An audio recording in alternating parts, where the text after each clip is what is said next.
நல்ல வண்ணம் வாழலாம் வைகளும் எண்ணில் நல்ல கதிக்கு யாதும் ஓர் குறைவில்லை. கண்ணின் நல் அகுதுறும் கழுமல வளநகர் பெண்ணின் நல்லாளுடன் பெருந்தகை இருந்ததே. சைவத்தின் மேல் சமயம் வேறு இல்லை, அதில் சார் சிவமாம் தெய்வத்தின் மேல் தெய்வம் இல்லெனும் நான்மறை செம்பொருள் வாய்மை வைத்த சீர்திரு தேவாரமும் திருவாசகமும் உய்வை தரச் செய்த நால்வர் பொற்றால் எம் உயிர் துணையே. குருவருளையும் திருவருளையும் மனமொழிமைகளால் நினைந்து போற்றி மீண்டுமாக இந்த பிற்பகல் வேளையிலே சோளிங்கர் சைவ சித்தாந்த வாழ்வியல் பயிற்சி மையம் நடத்தும் திருமந்திர தொடர் வகுப்பு திருப்பத்தூர் கிளை மையம் சிவமடத்தில் குழுமியுள்ள அமைப்பாளர் உள்ளிட்ட அத்துணை அன்பர் பெருமக்களுடைய மலரடிகளையும் தனித்தனியே தொட்டு வணங்கி மகிழ்கின்றேன். சிவாய நம. அன்பர்களே, உணவு இடைவேளைக்கு முன்னதாக இந்த அட்டாங்க யோகத்தினுடைய உறுப்புகளை எல்லாம் சிந்தித்து கொண்டிருந்தோம். அட்டாங்க யோகம் என்றால் என்ன, அடுத்தது இயமம் நியமம், அதுக்கடுத்து ஆசனம், அப்புறம் பிராணாயாமம், இந்த 4 உறுப்புகளை நாம் சிந்தித்தோம். இயமம் என்பது தவிர்க்க வேண்டியவற்றை தவிர்த்தல். இப்போ தவிர்க்க வேண்டியதெல்லாம் எவை என்று ஒரு பட்டியலிட்டு ஒரு 10 செயல்களை தவிர்க்க வேண்டும் என்று பட்டியலிடுகின்றார் திருமூலர். அதை தவிர்க்க வேண்டும். கடைபிடிக்க வேண்டியவற்றை கடைபிடித்தல், அது நியமம். கடைபிடிக்க வேண்டியதை ஒரு 10 செய்கைகளாக அவர் பட்டியலிடுகின்றார், அதை நாம கடைபிடிக்க வேண்டும். இந்த இரண்டும் தான் அட்டாங்க யோகத்திற்கு நம்மை தகுதி உடையதாக ஆக்கி கொள்ளுகின்ற விதிகள். இதுதான் எலிஜிபிலிட்டி. நமக்கு தகுதி, அட்டாங்க யோகத்துக்கு தகுதி என்ன அப்படின்னா இந்த ரெண்டும் இருக்கணும். இயமமும் நியமமும் இருந்தால் தான் யோகத்துக்கு தகுதி. இது இல்லைன்னு சொன்னால் நாம் தகுதி இல்லை என்று பொருள். அப்போ இந்த 2 தகுதிகளையும் பெற்ற பிறகு நாம் என்ன செய்யணும்? அடுத்தது முதல் படியாக தகுதியை பெற்ற பிறகு ஆசனம். பல ஆசனங்கள் இருந்தாலும் திருமூலர் ஒரு 8 ஆசனங்களை குறிப்பிட்டு சொல்லுகின்றார். அந்த 8 ஆசனங்கள் தான் நாம் பார்த்தோம். பத்மாசனம், பத்ராசனம், குக்குடாசனம், சிங்காசனம், கோமுகாசனம், வீராசனம், சுத்திகாசனம், அடுத்தது சுகாசனம் என்று பார்த்தோம். இதில் ஒரு சில ஆசனங்களை ஐயா நமக்கு ஆசனத்தில் ஒரு செயல்முறையாகவும் செய்து காட்டினார். இதை தவிர்த்து நாம் ஒரு வீராசனம், அடுத்தது வீராசனம், இது வஜ்ராசனமும், அதாவது நம்ம சிங்காசனம் நம்மளால் செய்ய முடியல, ட்ரை பண்ணோம். கோமுகாசனம் பண்ணலை இல்லையா? இப்போ இது எல்லாம் நாம் இந்த கோமுகாசனத்தில் இந்த கை இந்த முழங்கை இது மாதிரி வரும், இந்த முகம் மாதிரி வரும் இந்த கோமுகாசனத்தில் இல்லையா? அது அதே மாதிரி அந்த என்ன சொல்றதுன்னா வஜ்ராசனத்தில் அந்த கோமுகாசனத்தை செஞ்சு காட்டுறாங்க. அந்த மாதிரி நாம் என்ன செய்யணும் அப்படின்னு சொன்னால், இந்த ஆசனங்களை நாம் எல்லாவற்றையும் செய்ய முடியாவிட்டாலும் கூட குறைந்தபட்சம் நம்முடைய முதுகெலும்பு நேராக நிமிருகின்ற வகையில் சுகாசனத்தில் கூட நாம் அமர்ந்திருக்கலாம் என்ற செய்தியை பார்த்தோம். இந்த ஆசனத்தில் இருந்து கொண்டு தான் நாம் பிராணாயாம பயிற்சி செய்யணுமே தவிர ஆசனம் இல்லாமல் பிராணாயாமம் பண்ணக்கூடாது. முதல் 2ம் நமக்கு தகுதி எலிஜிபிலிட்டி தான். முதல் 2ம் இயமம் நியமம். அதுக்கு அடுத்தது யோகத்துக்கு முதல் படி எது? ஆசனம். தகுதி கிடைத்த பிறகு முதல்ல ஆசனம்.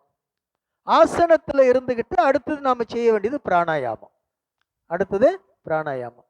மூச்சை நம்முடைய கட்டுக்குள்ள கொண்டு வருவது தான் இந்த பிராணாயாம பயிற்சி. அப்படி இந்த பிராணாயாம பயிற்சி மூச்சை கட்டுக்குள் கொண்டு வருவதற்கு மனக்கட்டுப்பாடும் தேவை. என்ன கட்டுப்பாடு தேவை? மனக்கட்டுப்பாடு தேவை. இந்த மனக்கட்டுப்பாடு இல்லாமல் பிராணாயாம பயிற்சி செய்வதில் ஒரு பயனும் கிடையாது. இந்த மூச்சோடு நம்முடைய மனதையும் சேர்த்து இயக்கணும், அந்த கட்டுக்குள்ள கொண்டு வரணும். அப்படி கொண்டு வருவதற்கு அடுத்தது என்னன்னு சொன்னால் பிரத்யாகாரம். பிரத்யாகாரம் சொன்னால் மனதை நிலைநிறுத்துவது. மனத்தை நிலைநிறுத்துவது. எல்லாவற்றிலும் கடினமான செயல் எதுன்னு சொன்னா மனதை நிலைநிறுத்துவது தான். மூச்சு பயிற்சி கூட ஒரு 50 விழுக்காடு அளவுக்கு நம்மால முடிஞ்ச வரைக்கும் பண்ணிட முடியும். அது பூரகம், கும்பகம், ரேசகங்கிறது அந்த அளவுல இல்லாவிட்டாலும் கூட அந்த மூணையும் நாம பண்ணிடலாம். முடிந்த வரைக்கும் பூரகம் பண்ணலாம், முடிந்த வரைக்கும் கும்பகம் பண்ணலாம், முடிந்த வரைக்கும் ரேசகம் பண்ணலாம். ஆனா பிரத்யாகாரம் தான் ரொம்ப கடினமான ஒன்று இல்லையா? ஏன்னா அந்த மனம் இருக்கிறதே, அந்த மனம் நம்முடைய கண்ணதாசன் சொல்லுவான், மனம் ஒரு குரங்குன்னுவான். மனம் ஒரு குரங்கு. அது எவ்வளவு பொருத்தமா பாடி இருக்கிறார் தெரியுமா? ஏன்னா அது அந்த மாதிரி தான் என்ன ஆகுதுன்னு சொன்னா தாவிக்கிட்டே இருக்கும். அப்போ அடங்காமல் அலைந்து கொண்டிருக்கக்கூடிய மனத்தை அடக்கி நிலைநிறுத்துவது தான் எது? பிரத்யாகாரம். அந்த பிரத்யாகாரத்தை எப்படி செய்ய வேண்டும் என்பதை திருமூலர் ஒரு 10 பாடல்களிலே பேசுகிறார்.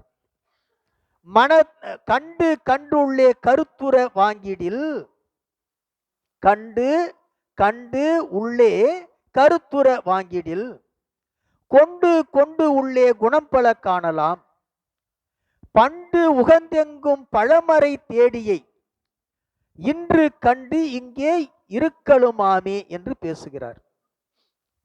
ரொம்ப அருமையான ஒரு சொல்லாட்சி இது. கண்டு கண்டு எங்கே? உள்ளே கண்டு கண்டு, உள்ளே கண்டு கண்டு. மனத்தை அகநோக்கிலே காணத்தக்க அந்த ஆதார நிலைகளில் கண்டு கண்டு நிற்குமாறு அடக்கினால். ஆதாரங்கிறது என்ன? மூலாதாரம். அதுக்கு அடுத்தது மூலாதாரத்துக்கு அடுத்து மேல சுவாதிட்டானம், அதுக்கு மேல மணிப்பூரகம், அதுக்கு மேல அநாகதம், அதுக்கு மேல விசுத்தி, அதுக்கு மேல ஆஞ்சை இல்லையா? இப்போ இது கீழிருந்து படிப்படியா மேலே ஏறி வருகின்ற ஆதாரம். இந்த நேரத்தில் ஒரு செய்தி நினைவுக்கு வருது. இந்த மனவளக்கல மன்றத்தில் நம்முடைய வேதாத்திரி மகரிஷி அவர்களுடைய அந்த மன்றத்தில் இந்த சீடர்கள் அந்த தொடக்கத்தில் இந்த யோகா பயிற்சி கொடுக்கின்ற போது அவங்க என்ன பண்ணுவாங்கன்னு சொன்னால், அவங்க விரலால் இந்த பின்னாடி இருந்து இங்கே தொடுவாங்க. இங்கே மனதை நிறுத்துங்க, இங்கே நிறுத்துங்க, இங்கே நிறுத்துங்கன்னு சொல்லி கீழே இருந்து தொட்டுக்கிட்டு வருவாங்க. பாயிண்ட் வச்சு சொல்லிட்டு வருவாங்க, சொல்லி கொடுப்பாங்க. இப்போ அந்த அந்த அந்த கருத்து சரி. திருமூலர் ஒவ்வொரு ஆதாரத்திலையும் மனத்தை கொண்டு போய் நிறுத்தணும்னு சொல்றாரு. ஆனா அது எப்படி நிறுத்தணுங்கிறது தான் நாம புரிஞ்சுக்கணும். எப்படி நிறுத்தணுங்கிறது தான் புரிஞ்சுக்கிறோம். விரல கொண்டு போய் அங்க வச்சு அங்க நிற்குமானா நிக்காது மனம் இல்லையா? அதாவது 99 விழுக்காடு அந்த நிலை முழுமையானதாக இருக்கிறது இல்லை. 99 விழுக்காடு கையை வச்சு அதுதான் சொல்றது. 99 விழுக்காடு முழுமையானதாக இருக்கிறது இல்லை. இருந்தாலும் நாம் என்ன செய்யறோம்? அது சரிதான்ற மாதிரி நாம பொய்மையாக ஒப்புக்கொள்கிறோம். பொய்யாக ஒப்புக்கொள்வோம். நமக்கே தெரியுது அது நம்ம மனசு அங்க இல்லைன்னு தெரியுது. இருந்தாலும் நாம் என்ன பண்றோம்? அப்படி ஒத்துக்கலன்னு சொன்னா நம்ம மனக்கட்டுப்பாடு இல்லைன்னு மற்றவங்க தவறா நினைச்சிடக்கூடாதுங்கிறதுக்காக நாம ஆமா நல்ல அனுபவம் இருந்ததுன்னு சொல்லிடுறோம். எப்போ எல்லாம் முடிஞ்சு வெளியே வந்ததுக்கு அப்புறம் எப்படி இருந்தது? ரொம்ப நல்லா இருந்ததுன்னு சொல்றோம். எப்படி இருந்தது நமக்கு தான் தெரியும் இல்லையா? அதனால எப்படி அங்க நிறுத்தணுங்கிறது திருமூலர் சொல்றாரு. கண்டு கண்டு உள்ளே கருத்துற வாங்கிடில்,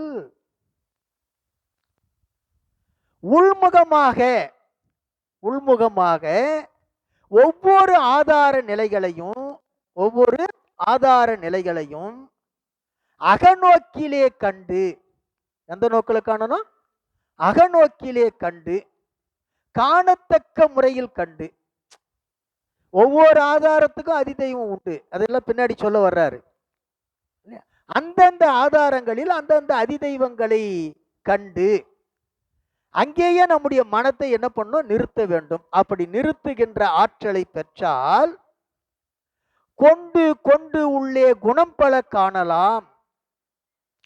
அங்கே நாம பல பயன்களை பெறலாங்கிறார். குணம் பல, குணம்னா பயன், பல பயன்களை பெறலாங்கிறார்.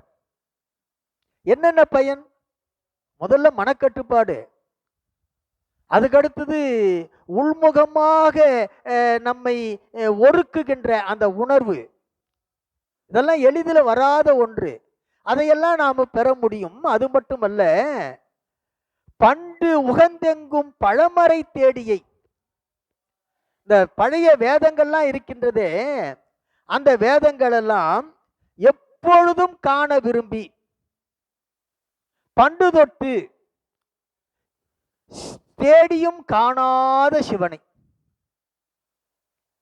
அதான் சொல்றாங்க, மறைக்கும் அப்பாலாய் சொல்றாருல்ல. அப்படின்னா என்ன அர்த்தம்? இந்த மறைகள் எல்லாம் தேடி தேடி கூட காண முடியாத நிலையில் இருப்பவனை, அப்படி இருக்கக்கூடிய அந்த சிவனை இன்று கண்டு இங்கே இருக்கலுமாமே. இந்த இடத்திலேயே இங்கேயே அந்த சிவபெருமானை கண்டு அமைதியோடும் இருக்க முடியும் என்று சொல்றாரு. அப்போ பிரத்யாகாரத்தினுடைய சிறப்பை இந்த முதல் பாட்டில் சொல்றாரு. இந்த மனதை நிலைநிறுத்துகின்ற அந்த ஆற்றல் கைவர பெற்றோம் என்று சொன்னால், புறத்தே தேடி திரிந்து காண முடியாத அந்த சிவத்தை, புறத்தே தேடி திரிந்து காண முடியாத அந்த சிவத்தை என்ன செய்யலாம்? அகத்தே கண்டு இன்புறலாம், அகத்தே கண்டு இன்புறலாம் என்று பேசுகிறார். சரி, இப்போ ஒவ்வொரு ஆதார நிலைகளிலே கண்டு கண்டு நிற்குமாறு செய்யணுன்றார் இல்லையா? கண்டு கண்டு உள்ளே கருத்துற வாங்கிடில், ஒவ்வொரு ஆதாரத்திலையும் அகநோக்கிலே காணத்தக்க முறையிலே காண வேண்டும் என்று சொல்லுகிறார். அப்போ முதல்ல என்ன? மூலாதாரம். முதல்ல என்னது? மூலாதாரம். இந்த மூலாதாரம் எங்க இருக்குன்னு முதல்ல தெரிஞ்சுக்கணும். மூலாதாரம் எங்க இருக்குன்னு முதல்ல தெரிஞ்சுக்கணும். நாபிக்கு கீழே 12 அங்குலம், நாபிக்கு கீழே 12 அங்குலம். தாபிக்கும் மந்திரம் தன்னை அறிகிலர், தாபிக்கும் மந்திரம் தன்னை அறிந்த பின் கூவிக்கொண்டு ஈசன் குடியிருந்தானே என்று பேசுகிறார். இப்போ நாபிங்கிறது கொப்புள், தொப்புள்னு சொல்றோம் இல்லையா? இந்த தானத்துக்கு பேர் தான் உந்தி தானன்னு பேரு. ஆதாரத்துல மணிப்பூரகம் சொல்லிக்கிட்டு இருக்கிறோம். இந்த நாபிக்கு கீழே 12 அங்குலம், நாபிக்கு கீழே 12 அங்குலம். அந்த 12 அங்குலம் இருக்கிறதே, அதுதான் மூலாதாரம். அதான் என்னது? மூலாதாரம். அந்த மூலாதாரத்துல நிலைபெற, மனதை நிலைபெற செய்வதற்குரிய ரகசிய முறையை உலகர் அறியவில்லை என்று சொல்லுகிறார். தாபிக்கும் மந்திரம் தன்னை அறிகிலர், மூலாதாரத்தில் எப்படி மனதை நிலைபெற செய்வது என்ற அந்த ரகசியத்தை இந்த உலகத்தில் இருக்கக்கூடிய மக்கள் அறியாமல் இருக்கின்றார்கள். தாபிக்கும் மந்திரம் தன்னை அறிந்த பின் அந்த ரகசியத்தை அறிந்து கொண்டு விட்டால், அறிந்து கொண்டு அந்த மனதை அங்கே நிறுத்துகின்ற ஆற்றலை பெற்றுவிட்டால் கூவிக்கொண்டு ஈசன் குடியிருந்தானே என்று பேசுகிறார். இறைவன் தானே வந்து அவர்களை தன்பால் வரவழைத்து அங்கு வீற்றிருப்பான் என்று சொல்லுகிறார் இல்லையா?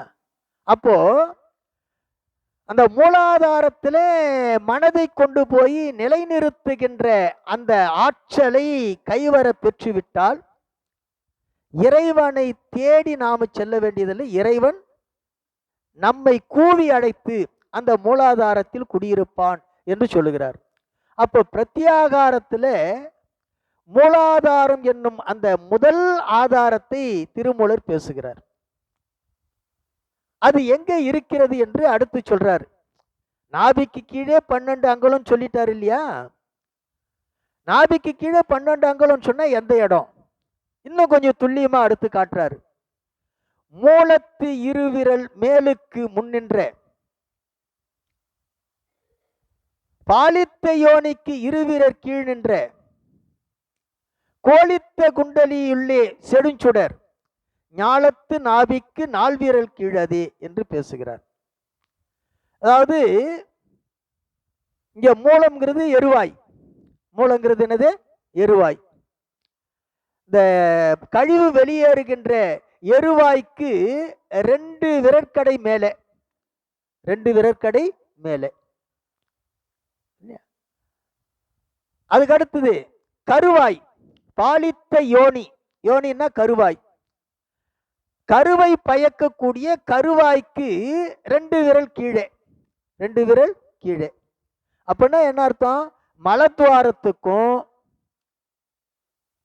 அப்புறம் உறுப்பு துவாரத்துக்கும் இடைப்பட்ட நிலையில, இதுக்கு 2 விரல் மேல, அதுக்கு 2 விரல் கீழே, இந்த 2க்கும் இடைப்பட்ட நிலையில் இருப்பது தான் எது? இந்த மூலாதாரம். அங்கே கோலித்த குண்டலி உள்ளே எழும் செடுஞ்சுடர், எழும் சுடர் என்று பேசுகிறார். கோலித்த குண்டலியுள் எழும் செஞ்சுடர். கோலித்தன் சொன்னா வட்டமான, வட்ட வடிவமாக இருக்கக்கூடிய அந்த குண்டலி சக்தி உள்ள தோன்றுகின்ற அந்த செவ்வொளியினுடைய இடம், செவ்வொளியினுடைய இடம். அதாவது செஞ்சுடர் அப்படின்னா சிவந்த ஒளியுடைய இடம். அது எங்க அப்படின்னு சொன்னா உந்திக்கு 4, அதாவது நாபி, நாளத்து நாபிக்கு 4 விரற் கீழது. இந்த உந்தி கமலத்துக்கு 4 விரற்கடை கீழே இருக்கிறது என்று சொல்றார். உந்தி கமலத்துக்கு 4 விரற்கடை கீழே இருக்கிறது என்று சொல்லுகிறார். அப்போ இந்த மூலாதாரம் எங்க அப்படின்னு சொன்னா கருவாய்க்கும் எருவாய்க்கும் இடையில. இந்த மூலாதாரத்துக்கும் இந்த நாபி என்று சொல்லக்கூடிய மணிப்பூரகம் இருக்கு இல்லையா, அந்த மணிப்பூரகத்துக்கும் இடையில, அதுக்கு இடையில அங்க இருக்கக்கூடியதுதான் எதுன்னு சொன்னா கோலித்த குண்டலி உள்ளே எழும் செஞ்சுடர். கோலித்த குண்டலி உள்ளே எழும் செஞ்சுடர். இப்போ மூலாதாரத்துக்கும் மணிப்பூரகத்துக்கும் நடுவில் இருக்கக்கூடியதுதான் சுவாதிட்டானம். மூலாதாரத்துக்கும் மணிப்பூரகத்துக்கும் நடுவில் இருக்கக்கூடியதுதான் எது? சுவாதிட்டானம். அதை தான் செஞ்சுடர் என்று சொல்லுகிறார். சோதி இருக்கும் தானம் சுவாதிட்டானம். சோதி அதிட்டானம் சுவாதிட்டானம் இல்லையா? சோதி இருக்கின்ற இடம் சுவாதிட்டானம். இப்ப இங்க என்ன அப்படின்னு சொன்னா மூலாதாரத்தில் இருக்கக்கூடிய அந்த குண்டலினி ஆகிய ஆற்றல் அது அங்கிருந்து என்ன பண்ண மேலே எழணும், மேலே எழணும். மூலாதாரத்தின் 3 கணலை காலால் எழுப்பும் கருத்தறிவித்தே எது அவை பெருமாட்டி பாடுகிறார், அவையார் அகவல்ல. இப்ப இந்த மூலாதாரத்தை பின்னாடி இன்னும் கொஞ்சம் விரிவாகவே பேச இருக்கிறாரு திருமூலரு. இந்த மூலாதாரத்துல 3 மடிப்பாக படுத்து கொண்டிருக்குது ஒரு பாம்பு. எத்தனை மடிப்பா? 3 மடிப்பா. அந்த உள்ள இருக்கக்கூடிய மடிப்புல கீழ்நோக்கி தலை இருக்கும். உள்ள இருக்கிற மடிப்புல கீழ்நோக்கி தலை இருக்கும். இந்த நடு மடிப்புல உள் பக்கத்துல. இப்ப இந்த சுவாதிட்டானத்தில் ஏற்படுகின்ற அந்த வெப்பமானது அந்த காலத்தில எல்லாம் பார்த்தீங்கன்னு சொன்னா புற்றுக்குள்ள இருக்கக்கூடிய பாம்பை வெளியேற்றுறதுக்காக இந்த இருளர்கள் என்ன செய்வார்கள் சொன்னா இந்த ஊதல் அடிப்பாங்க. ஏதாவது ஒரு வாயில அந்த பானையில இது போட்டு அந்த ஓட்டையில ஊதுவாங்க. அந்த புகை உள்ள போகும். இந்த புகை உள்ள போன உடனே அது என்னாகும், அந்த பக்கம் பாம்பு வெளியே வந்துடும். அப்போ உள்ளே இருக்கக்கூடிய பாம்பு வெளியே வரணும்னு சொன்னா ஒரு நெருப்பு அங்க தேவை, சூடு தேவை. இப்போ மூலாதாரத்தில் இருக்கிற பாம்பு மேலே ஏறணும்னு சொன்னா இந்த சுவாதிட்டானத்துல ஒரு சூடு தேவை. அந்த சூடு எப்படி ஏற்படுகிறது அப்படின்னு சொன்னா, இந்த இடகலை பிங்கலைன்னு சொல்லி 2 நாடி சொன்னோம் இல்லையா, இடகலை பிங்களை என்று 2 நாடி சொன்னோம் இல்லையா. இது நாம ஏற்கனவே நாம விநாயகர் அகவல்ல நாம விரிவாகவே பார்த்தோம். இப்போ இந்த இடது கால் பெருவிரல்ல தொடங்கி இந்த இடுப்பு வரைக்கும் வந்து, அதாவது இந்த அடிவயிறுப்பு நமக்கு தொந்தி இருக்கு இல்லையா, இந்த அடிவயிறுக்கு கீழே இங்க வந்து குறுக்கிட்டு, இப்போ இந்த பக்கம் வலப்பக்கம் ஏறி இந்த கழுத்து வரைக்கும் குறுக்கிட்டு, இங்கிருந்து திருப்பி குறுக்கிட்டு இடப்பக்கம் போகும். இது இடநாடி. இது என்ன நாடி? இடநாடி. வலது கால் பெருவிரல்ல தொடங்கி அதே போல இங்க அடிவயிற்றுல குறுக்கிட்டு இந்த பக்கம் இடப்பக்கம் வந்து மேலே ஏறி இங்க கழுத்துல குறுக்கிட்டு திருப்பி என்னாகும், வலமுக்கு போகும். இது என்ன நாடி? வலநாடி. இதைத்தான் இடநாடி வலநாடி சொல்றல. இருகால் பூரித்து யாரு? நம்முடைய திருமூலர் பேசுகிறார். இப்போ உணவுடையாளுக்கு முன்னதாக நாம பார்த்தோம். இப்போ இந்த இடநாடி வழியாக உள்ளே என்ன செய்கிறது, என்ன செல்கிறது அப்படின்னு சொன்னா, நாம் ஒன்றை பார்க்கின்ற போது அல்லது ஒன்றை கேட்கின்ற போது, இன்னும் சுருக்கமா சொன்னா இந்த ஐம்புலன்களின் வாயிலாக உள்ளே வாங்குவது எதுன்னு சொன்னா இடநாடி. ஐம்புலன்களின் வாயிலாக உள்ளே வாங்குவது எது? இடநாடி. அப்போ உள்ள வருவது உணர்வு. உள்ள வருவது என்னது? உணர்வு. இந்த உணர்வு உள்ளே தான் புலன் உணர்வுன்னு சொல்றோம். புலன் உணர்வு. இப்போ உதாரணத்துக்கு ஒரு நல்ல வாசனையை மூக்கு மோகிறது.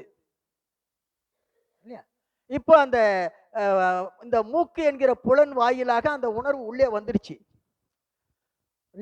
உள்ள வந்ததை நாம அனுபவிச்சோம். உள்ள வந்ததை அனுபவிச்சோம். அனுபவிச்சது எப்படி தெரிஞ்சுக்கிறது? வெளிப்படுத்தும். அப்படி வெளிப்படுத்துவது தான் உணர்ச்சி. அப்படி வெளிப்படுத்துவது தான் உணர்ச்சி. உள்ள வந்தது உணர்வு, வெளியே வருவது உணர்ச்சி. நல்ல வாசனை வந்தோன்னா முகம் மலரும். அதுவே துர்நாற்றம் வந்துச்சுன்னா அப்படின்னு முகத்தை குவிக்கிறோம். அப்போ உள்ள வந்தது உணர்வு. நாம நம்முடைய மெய்ப்பாடு இருக்கு பத்தியா, நம்முடைய உடம்புல தோன்றுகின்ற அந்த உணர்ச்சி வெளிப்பாடுகள் இருப்பா, அது பேரு உணர்ச்சி. அப்ப இடநாடி உணர்வை உள்ளே அனுப்புகிறது, வலநாடி உணர்ச்சியை வெளிப்படுத்துகிறது. வலநாடி உணர்ச்சியை வெளிப்படுத்துகிறது. அப்ப இடநாடி இன்புட்டு, வலநாடி அவுட்புட். இப்ப நம்முடைய வாழ்நாள்ல இந்த ரெண்டும் ஒரே மாதிரியா இருக்கான்னு சொன்னா 100க்கு 100 விழுக்காடு இருக்கிறது இல்லை. உணர்வு ஒரு மாதிரியாக இருக்கிறது, உணர்ச்சி வேறு மாதிரியாக இருக்கிறது. பொதுவாகவே நம்ம குடும்பத்தில் இருக்கும் போதும் சரி, உறவுகளோடு உறவாடுகின்ற போதும் சரி, அல்லது சமுதாயத்தில் கூடி இருக்கின்ற போதும் சரி, இந்த ரெண்டும் ஒரே மாதிரி எப்பொழுதும் இருக்கிறது இல்லை. அப்போ உணர்வு ஒன்றாகவும் உணர்ச்சி வேறொன்றாகவும் இருக்கிறது. இப்படிதான் நாம வாழ்ந்துகிட்டு இருக்கிறோம். நமக்கு வேண்டாதவர்கள் தான், ஆனா அவர்களை பார்க்க நேரிடுகிறது. நமக்கு அவங்க கிட்ட பேச பழக விருப்பம் இல்லை. இருந்தாலும் 4 பேர் மெச்சிக்கணுங்கிறதுக்காக என்ன சௌகியமா இருக்கிறீங்களா அப்படின்னு கேட்கிறோம். ஆனா நம்ம உள்ளபடியே மனதார என்ன பண்ணல, அவங்க கிட்ட விசாரிக்கல, விருப்பம் இல்லை. அப்போ உணர்வு வேறு. அவங்கள பார்த்த உடனே வந்த உணர்வு வேறு, நாம் அவர்கள் கிட்ட உறவாடுகின்ற போது நடந்து கொள்ளுகின்ற உணர்ச்சி வேறு. இப்ப இப்படித்தான் பெரும்பாலும் நாம் இருக்கிறோம். இது பெரும்பான்மை. ஏதோ 1-2 ஒத்து போகலாம், ரெண்டும் ஒரே மாதிரி இருக்கலாம். ஆனா எல்லாம் அப்படி இல்லை.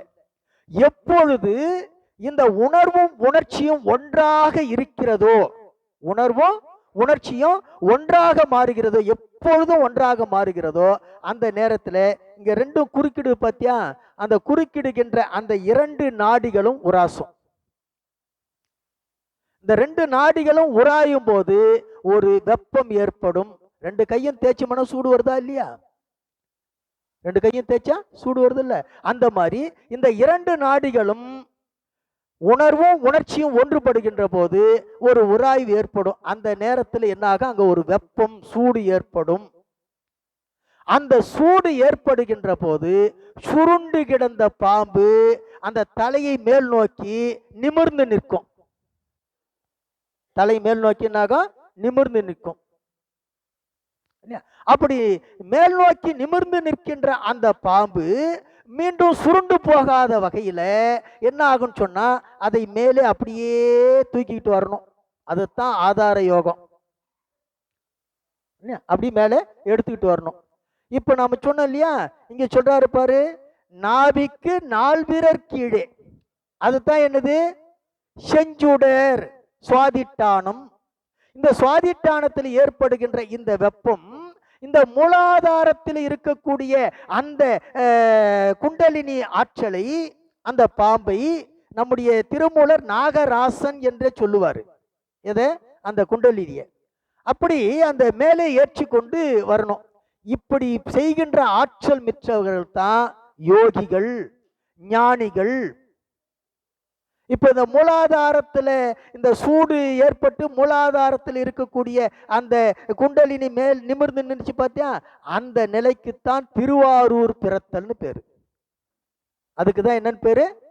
திருவாரூர் பிறத்தல். திருவாரூர் மூலஸ்தானம். திருவாரூர் என்னத்தானம்? மூலத்தானம்.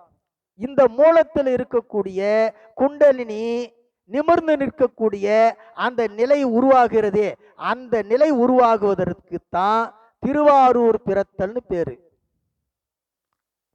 திருவாரூர் பிறந்தார்கள் எல்லாருக்கும் அடியன்றாரு. யாரு? சுந்தரர். திருவாரூர்ல பிறந்திருக்கிற அத்தனை பேருக்கும் முத்தி கிடைச்சிடுமா என்ன? திருவாரூர் பிறக்க முத்தின்னு சொல்றாங்கல்ல, திருவாரூர் பிறக்க முத்தி. அப்ப திருவாரூர்ல பிறந்த எல்லாருமே முத்தி அடைஞ்சிடுவாங்களா? இல்லையா? அப்படி சொல்ல முடியாது. திருவாரூர்ல எத்தனையோ பேர் நாத்திகரா இருக்கிறாங்க, வேற்று மதத்தவங்க இருக்கிறாங்க, விலங்குகள் பறவைகள் எல்லாம் இருக்குது. இப்ப எல்லாருக்கும் முத்தின்னு சொன்னா எப்படி அப்படின்னு சொன்னா, திருவாரூர் பிறத்தலுங்கிறது என்னன்னு சொன்னா, இப்படி உணர்வும் உணர்ச்சியும் ஒன்றாக இருந்து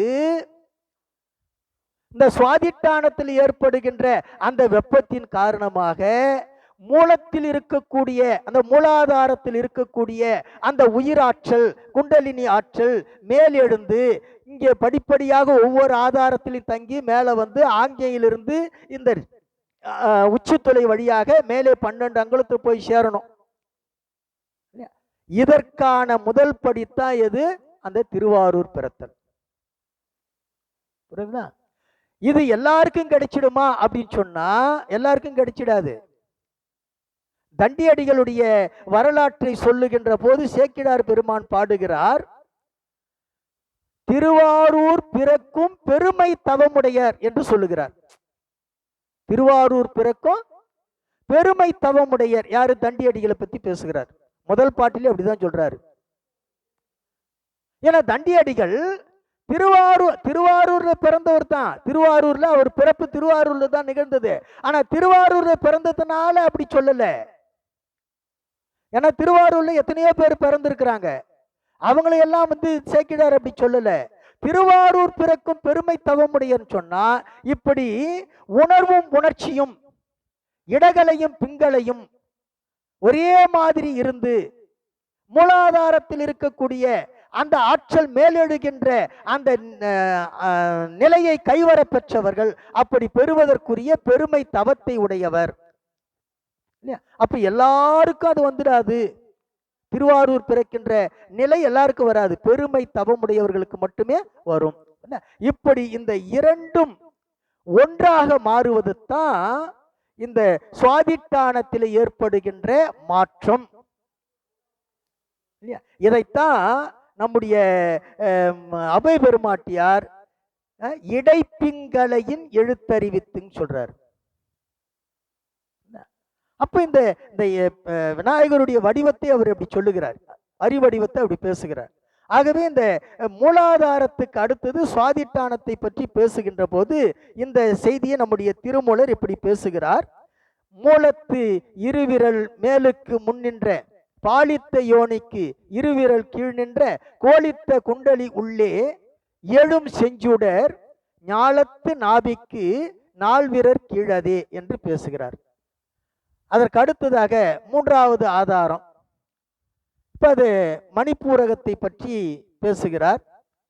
அப்போ மணிப்பூரகம் என்பது என்னது? உந்தித்தானம்.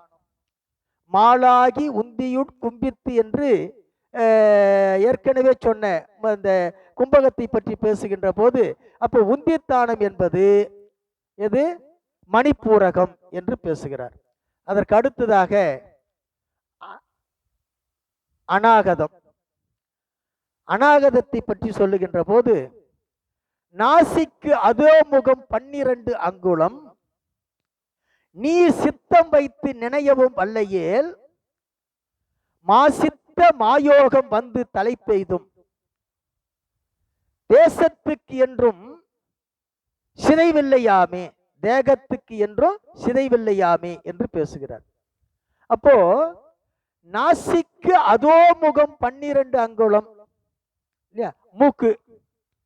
மூக்குக்கு கீழே 12 முகம். அதோ முகம்னா கீழ் நோக்கி, மூக்குக்கு கீழே 12 அங்குலம் இல்லையா? இந்த மூக்குக்கு கீழே 12 அங்குலம் எங்க வரும்? இதயத்தானம் வரும். புரியுதா? அதைத்தான் இங்க என்ன சொல்ற? நாசிக்கு அதோ முகம் 12 அங்குலம் நீ சித்தம் வைத்து நினையவும் வல்லையேல். இப்ப எல்லாரும் ஒரு சந்தேகம் வருங்க, நீங்க நம்ம அளந்து பார்க்கறது கூட சரியா அளக்கணும், அளந்து பார்க்கறது கூட சரியா அளக்கணும். ஏன்னா இப்ப நாபிக்கு கீழே 4 விரல் கடைன்னு சொன்னார் இல்லையா? அதே மாதிரி 12 அங்குலம் கீழன்னு சொன்னார் இல்லையா? அதெல்லாம் எப்படி அளக்கணும்னு சொன்னா, நாம நாசிக்கு அதோ முகம்னா இங்கிருந்து அளக்கக்கூடாது. இங்கிருந்து அளந்தோம்னா கரெக்டா 12 அங்குலத்துல வராது இல்லையா? இந்த மூக்கு இருக்கு இல்லையா? இந்த மூக்குனுடைய மையம் வந்து இங்க முதுகெலும்பு தொடர்ல எங்க வருது? புரியல? அங்கிருந்து 12 அங்குலம். நாம இதயம் சொன்னா இங்க இருக்குன்னு நினைச்சுக்கிறோம் இல்லையா? இதயத்தானம் எல்லாமே வந்து இந்த முதுகெலும்பு தொடர்ல தான் இருக்குது. சுழுமுனை இருக்கு இல்லையா? சுழுமுனை எங்க இருக்குன்னு சொன்னா அந்த முதுகெலும்பு தொடருக்கு நடுவுல இருக்குது. அதனால அதுக்கு பேரு சுழுமுனைன்னு பேரு. மேல மூளை இருக்கா? மேல எப்படி இருக்கு? சுழியா இருக்கு இல்லையா? அங்கிருந்து ஊசி மாதிரி இறங்கும், கீழே கூர்மையா இருக்கும். அதனாலதான் அதுக்கு சுழி முனைன்னு பேரு. மேல சுழி, கீழே முனை. அதெல்லாம் காரண பெயரு இல்லையா? சுஷ்முனா நாடி அப்படின்னு சமஸ்கிருதத்துல சொல்லுவாங்க. தமிழ்ல அதுக்கு அவ்வளவு பொருத்தமான பெயர் சுழி முனை. சுழி முனை. புரியுதுங்களா? அப்போ அந்த சுழி முனை எங்க இருக்குன்னு சொன்னா முதுகெலும்பு தொடர்ல, அந்த முதுகெலும்பு இருக்குல்ல, நடுவில் இருக்கிற அந்த தூளம் இருக்கு இல்லையா? நமக்கு அதானே தூளம். நம்ம உடம்புக்கு எது தூளம்? முதுகெலும்பு. அந்த முதுகெலும்பு தொடர்ல நடுவில் இருக்கக்கூடிய நாடி தான் இந்த சுழிமுனை நாடி. அதுல தான் இந்த அங்குல கணக்கெல்லாம். அந்த அங்குல கணக்கெல்லாம் எங்க? அதுல தான். இந்த எருவாய்க்கு மேல கருவாய்க்கு கீழங்கிறதெல்லாம் எங்க? அங்கிருந்து தான் அளக்கணும். மேல இருக்கக்கூடிய உறுப்புகளை வச்சு அளந்தோம்னு சொன்னா அவ்வளவு துல்லியமா இருக்காது. புரியுதுங்களா? தோராயமா தான் சொல்ல முடியும். ஆனா துல்லியமா எங்க அளக்கணும்னு சொன்னா அந்த நடுநாடியில அளக்கணும். அப்ப நாசிக்கு அதோ முகம் எத்தனை அங்குலம்? 12 அங்குலம் என்று பேசுகிறார். அந்த இடத்துல நீ சித்தம் வைத்து நினையவும் வல்லையேல், மனதை அங்கே நிலைநிறுத்தி நாம என்ன பண்ணணும்? தியானிக்கணும். எங்க? அந்த இதயத்தானத்துல மனதை நிலைநிறுத்தி தியானிக்கணும். அப்படி தியானித்தால் மாசித்த மாயோகம் வந்து தலை பெய்தும். மாசித்தம், மான்னா பெரியன்னு அர்த்தம். சித்தம்னா சித்த யோகம், சித்திகள் இல்லையா? அப்ப இருக்கின்ற சித்திகளிலேயே மிகப்பெரிய சித்திகள் அட்டமா சித்திகள். அந்த அட்டமா சித்திகள் எல்லாம் தானே வந்து உன்னை அடையும்ன்றார். தானே வந்து உன்னை அடையும்ன்றார் இல்லையா? இது என்ன? இது அவருடைய அனுபவம், திருமூலருடைய அனுபவம். நாம தொடக்கத்திலேயே பார்த்தோம். திருமூலருடைய வரலாற்றை படிக்கின்ற போது, பாயிரத்துல படிக்கின்ற போது, அவர் கையிலிருந்து புறப்பட்டு வருகின்ற போது அவருக்கு பின்னாடி 8 பேர் கை கட்டி நிற்கிறாங்க. அவருடைய ஏவலுக்காக, அவருடைய பணியை செய்வதற்காக 8 பேர் கை கட்டி நிற்கிறாங்க, வரிசையா நிற்கிறாங்க. அந்த 8 பேர் யாருன்னு சொன்னா அட்டமா சித்திகள். அந்த 8 பேர் யாரு? அட்டமா சித்திகள். ஆனா அந்த அட்டமா சித்திகளை தான் அடிக்கடி அவரெல்லாம் ஒரே ஒரு முறை எது அந்த மூலனுடைய உடம்புல புகுவதற்காக இந்த பரகாய பிரவேசம் என்கிற அந்த சித்தியை பயன்படுத்தினாரு. அது கூட எதற்காக அப்படின்னு சொன்னா, அந்த பசுக்களுடைய துன்பத்தை போக்க வேண்டும் என்ற கருணை உள்ளத்தினால அவர் என்ன பண்ணாரு, அந்த கூடு பாய்கின்ற அந்த பரகாய பிரவேசம் என்கிற ஒரே ஒரு சித்தியை பயன்படுத்தி அந்த மூலனுடைய உடம்புக்குள்ள போனார். இதுவும் பெருமானுடைய திருவிளையாடல் தான். இல்லைன்னு சொன்னா அவருடைய உடம்பு அங்கேயே இருந்திருக்கணும். ஆனா பெருமான் அதை என்ன பண்ணா, மறைச்சிட்டான். அதையும் திருமூலர் சொல்றாரு இல்லையா? காரணத்தோடு என்னுடைய உடம்பை நீ மறைச்சிட்ட அப்படின்னு சொல்றாரு இல்லையா? அப்போ அந்த 8 அட்டமா சித்திகள் 8 சித்திகளையும் கைவர பெற முடியும். 8 சித்திகளும் கைவர பெறும் தானாக. எப்போ அப்படின்னு எங்கன்னு சொன்னா, இதயத்தானத்துல, அநாகதம் என்று சொல்லக்கூடிய அந்த இதயத்தானத்துல நாம மனதை நிலைநிறுத்தி தியானித்தோம் என்று சொன்னால், இதத்தான் அக வழிபாடு. என்ன வழிபாடு? அக வழிபாடு. நெஞ்சகமே கோயில், நினைவே சுகந்தம் இல்லையா? அப்போ உள்ள கோயில் இது. கோயில்ல இருக்கக்கூடிய அந்த பெருமானை நினைக்கின்ற நினைப்பு இருக்கின்றது, உள்ளுகின்ற அந்த உள்குதல் தியானம் இருக்கிறது. அதுல நாம என்ன பண்ணணும் சொன்னா, உரைப்போடு நிற்கணும். உரைப்போடு நிற்கணும்.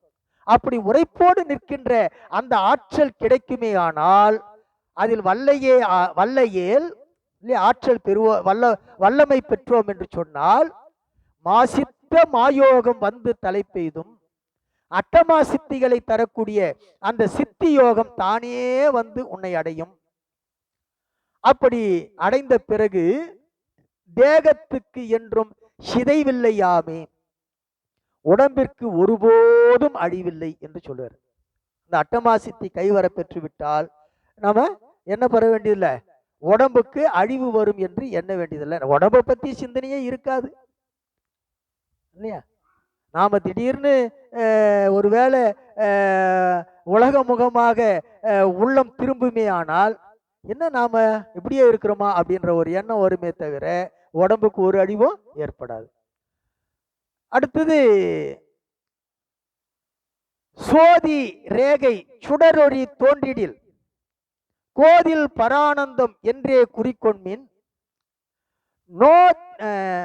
நேர்த்திகள் கண்டத்தே நிலவொளி எய்தினால் ஓதுவது உன்னுடல் உன்மத்தமாமே என்று பேசுகிறார். சோதி ரேகை சுடரொளி தோன்றிடில், இந்த சுவாதிட்டானத்தில் உள்ளது என்று மேலே சொன்ன இல்லையா, செஞ்சுடர் என்று சொல்லி, அப்படி மேலே சொல்லப்பட்ட அந்த பேரொளி உங்களுக்கு கீற்று போன்ற ஒரு விளக்கொளியை புலப்படுத்துமாயின், எது நம்முடைய உள்ளத்துக்குள்ள அந்த ரேகை தோன்றுமாயின் கோதில் பரானந்தம் என்றே குறிக்கொண்மின், அப்பொழுதே பேரின்பம் கிடைத்து விட்டது என எண்ணிக்கொண்டு அவ்வொளியை நோக்குதலையே குறிக்கோளாக கொள்ளுங்கள் என்று சொல்லுகிறார். கோதில் பரானந்தம் என்றே குறிக்கொள்மின், அது கிடைத்திருக்கிற ஒரு அனுபவம். அந்த அனுபவம் வந்த பிறகு அதிலேயே நாம நிலைத்து நிற்கணும். ஏன்னா அந்த சோதி அனுபவம் எல்லாருக்கும் கிடைச்சிடாது, எல்லாருக்கும் கிடைக்காது. அதுலயே நிக்கணும். நம்முடைய வள்ளல் பெருமான் பாடுவாரு, முதல் அனுபவங்கிறது அது ஒளி அனுபவம். அதுக்கு அடுத்த அனுபவம் நாத அனுபவம். ஒளி அனுபவம், அதுக்கு அடுத்தது ஒளி என்று சொல்லக்கூடிய நாத அனுபவம். அதைத்தான் ரொம்ப அருமையா சொல்றார் வள்ளல் பெருமான். வானத்தின் மீது மயிலாட கண்டேன், வானத்தின் மீது மயிலாட கண்டேன், மயில் குயில் ஆச்சுதடி அக்கச்சி, மயில் குயில் ஆச்சுதடி அக்கச்சி என்று பேசுவார். அப்ப இந்த மயிலாட கண்டேன் என்பது ஒளி அனுபவம், சோதி அனுபவம். அதுக்கு அடுத்தது அந்த மயில் குயிலாக மாறுது, அது என்னது? குயில் ஓசை, நாத அனுபவம். அப்ப அந்த அனுபவத்தை நாம படிப்படியாக உணரணும். உணர்கின்ற போது அந்த உணர்ந்த நிலையிலேயே நாம என்ன இருக்கணும்? நிலைத்து நிற்க வேண்டும், நிலைத்து நிற்க வேண்டும். அப்படி நிலைத்து நிற்றால்தான் இந்த அனுபவம் எல்லாம் பைய பைய வந்துகிட்டே இருக்கும்.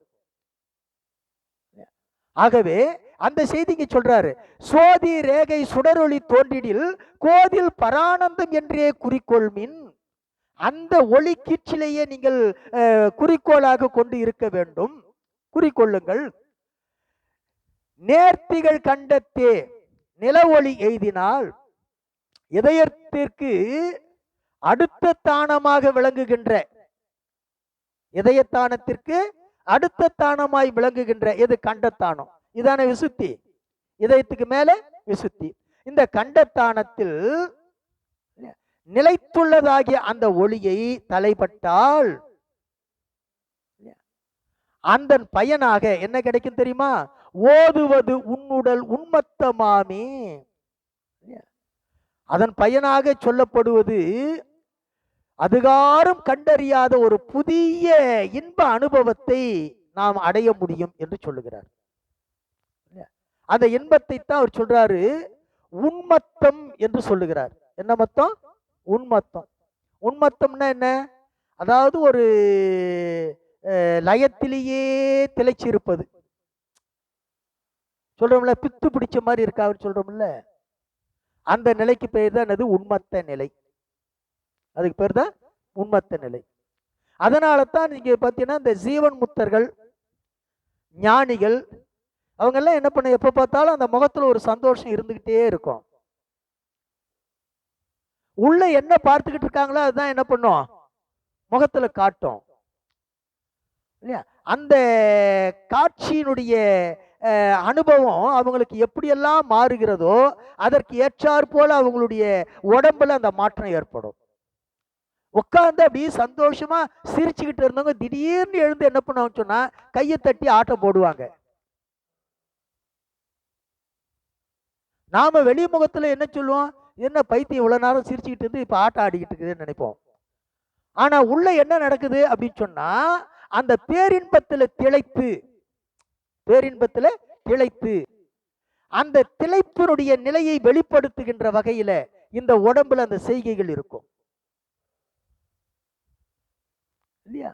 அப்போ இந்த கும்பிட்டு கூத்தாடி பிரிகின்ற இந்த நிலையெல்லாம் என்ன சொன்னா உள்முகமாக நடக்கின்ற அனுபவங்கள்.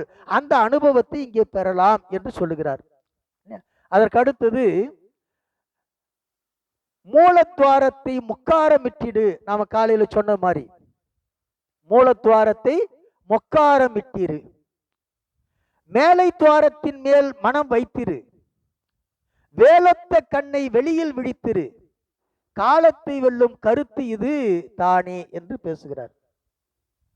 காலத்தை வெல்லக்கூடிய ரகசியம் என்ன அப்படின்னு சொன்னா இதுதான் சொல்றார். மாணவனே, பிரத்யாகாரத்துல விசுத்திக்கு மேலேயே நீ செல்ல விரும்பினால், விசுத்திக்கும் மேல நீ செல்ல விரும்பினால், கும்பகத்தால நின்ற வாயு இருக்குதே, கும்பகத்தால நின்ற வாயு எங்க வயிற்றுல நிக்குது இல்லையா? அந்த கும்பகத்தால நின்ற வாயு இப்படி வளநாடி வழியாகவும் வெளியே போகாமல், இன்னும் சொல்ல போனா தசநாடிகளுக்கும் சென்று பரவாமல் அந்த அபானத்தின் வாய் அபான வாயை அப்படியே இறுக மூடிக்கொள். அதான் மூலத்வாரத்தை மொக்காரம் விட்டுடு, அடைச்சிடாத இல்லையா. ஆசன வாயி அதான் அபான வாயு வெளியேறுகின்ற வழி. அந்த வழியை நீ என்ன பண்ண, அடைச்சிட்டு இல்லை, இதெல்லாம் செயற்கையா செய்யக்கூடாது. அபான வாயை அடைக்கிறது அப்படின்னு சொன்னா நாம எதையாவது வச்சு அடைச்சிறது இல்லை, அப்போ உடம்பு வீணா போயிடும். என்ன பண்ணும் சொன்னா அந்த பயிற்சி, அதாவது பிராணாயாமம் செய்கிறோம் இல்லையா, அந்த பிராணாயாமத்தினுடைய பயிற்சி மனதை கட்டுக்குள்ள கொண்டு வந்து அந்த காற்று வெளியே போகாத மாதிரி அடக்கணும். அப்படி அடக்கினால் என்ன ஆகும்னு சொன்னா இந்த அந்த காற்று மேல ஆதாரத்தின் வழியா மேல போகும். இங்க நிக்குது, இதான் விசுத்தி, விசுத்தில நிக்குது. இங்கிருந்து மேல போகுது, மேல போகணும்னு மேல அன்னம் வரும், மூக்கு துவாரம் வருது இல்லையா, இந்த மூக்கு துவாரம், அந்த துளை வழியாக மேலை துவாரத்தின் மேல் மனம் வைத்திரு. அந்த மேல் அன்னத்தில் இருக்கக்கூடிய துளை வழியாக அந்த மூக்கு துளையை அடைந்து புறப்படுமாறு மனத்தை அந்த அன்னத்தின் துளையிடத்திலேயே வை என்று சொல்றார். இப்ப இங்க வருது எது, மூக்கு துளை. இந்த நாக்குன்னு மேல நோச்சின்னு சொன்னா 2 துளை வரும் இல்லையா, இந்த மூக்குல இருந்து வெளிவருகின்ற அந்த துவாரம், அந்த துவாரத்தின் மேல மனதை அங்க நிறுத்தணும். அப்படி நிறுத்துகின்ற போது என்ன ஆகுன்னு சொன்னா இந்த உள்ளே சென்ற அந்த கும்பகமாக இருந்த காற்று பைய பைய பைய மேல இங்க வந்தாச்சு. இங்க வந்த உடனே இங்க வச்சு நிறுத்தணும்னு சொல்லிட்டாரு, வெளியே விடணும்னு சொல்லல. இங்க வந்த உடனே வெளியே போயிடக்கூடாது, மனதை அங்கேயே நிறுத்தணும், அங்கேயே கட்டுப்படுத்தணும். எப்படி மூலாதாரத்தை அடைச்சோமோ அந்த மாதிரி இங்கேயே என்ன பண்ணோம், அடைச்சு நிற்கணும். அப்படி நிற்கின்ற போது வேலொத்த கண்ணை வெளியில் விழித்திரு என்று சொல்றார். இப்ப இந்த புருவ நடுவுல நிற்கும், அந்த நிலையில காற்று என்ன பண்ணும் சொன்னா காதுகள் வழியாக புறப்படும், இமைகள் கண்ணு அந்த ஓட்டு வழியாக புறப்படும். இது எல்லாம் செய்யாம என்ன பண்ணும் சொன்னா விழித்திரு என்று சொல்றார். வேலொத்த கண்ணை விழித்திரு. கண்ணை நீ அமைச்சிக்கிட்டே இருந்துன்னு சொன்னா இந்த இமை ஆடிக்கிட்டே இருக்கும்போது காற்று என்னாகும், வெளியே போகும். இமை காற்று வழியாக வெளியே போகும், காது வழியாக வெளியே போகும். இதெல்லாம் போகாமல் நீ விழித்திரு, விழிப்போடு இரு. அப்படி விழித்திருந்துன்னு சொன்னா அது என்ன ஆகும்னு சொன்னா அந்த உயிராற்றல் எங்கிக்கு வந்துடும், புருவ நடுக்கு வந்துடும். காது வழியாகவும் போகாது, கண்ணு வழியாகவும் போகாது, மூக்கு வழியாகவும் போகாது. எங்க வந்துடுச்சு, புருவ நடுக்கு வந்தாடுச்சு. புருவ நடுக்கு வந்த நிலையில தான் இதுதான் என்னது ஜாக்கிரவத்தைன்னு சொல்றோம், நனவு நிலைன்னு சொல்றோம்.